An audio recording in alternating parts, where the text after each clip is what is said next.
څنګه زیات وخاندو.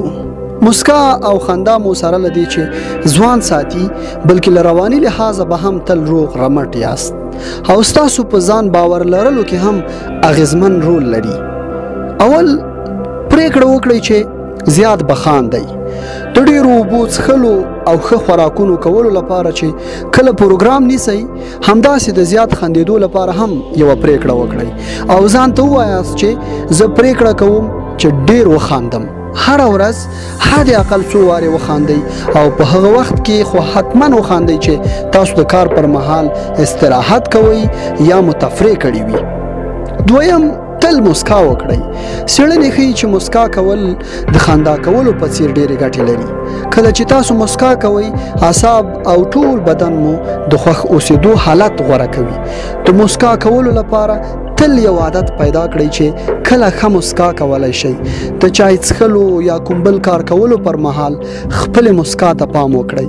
له دې نه وروسته تل کوشش وکړئ چې له خلکو سره په مخامخ کېدو مسکا زده کړئ ترڅو ښایسته ښکاره شئ او خوښ هم.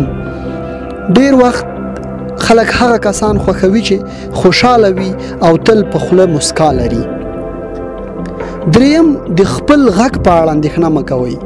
د کورنۍ یا ملګرو ترمنځ مو په خپل خندا یا لوړ غږ مه شرمېږئ.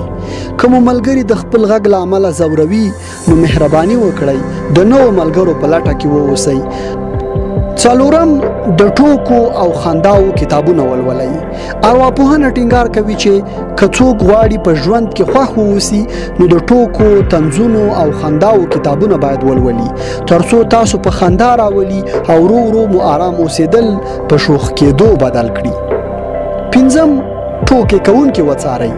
په ټلویزیونونو په ځانګړي ډول په ټولنیزو رسنیو کې هغه ټوکې کوونکي تل او دوامداره وڅارئ چې تاسو ته خوشحالي درکوي. ان د هغوی ځینې ټوکې یادې کړئ او کله کله یې تاسې هم وکاروئ او خپله شوخي پکې وښایاست. ځینې طنزي ټلویزیونونه پروګرامونه چې ډېر جالب جوړیږي، د هغوی کتل هم مه هېروئ او هغه کولی شي چې ستاسو ستړیا او خفګان ختم کړي. شپږم، خبرونو او سیاست ته کم پام وکړئ.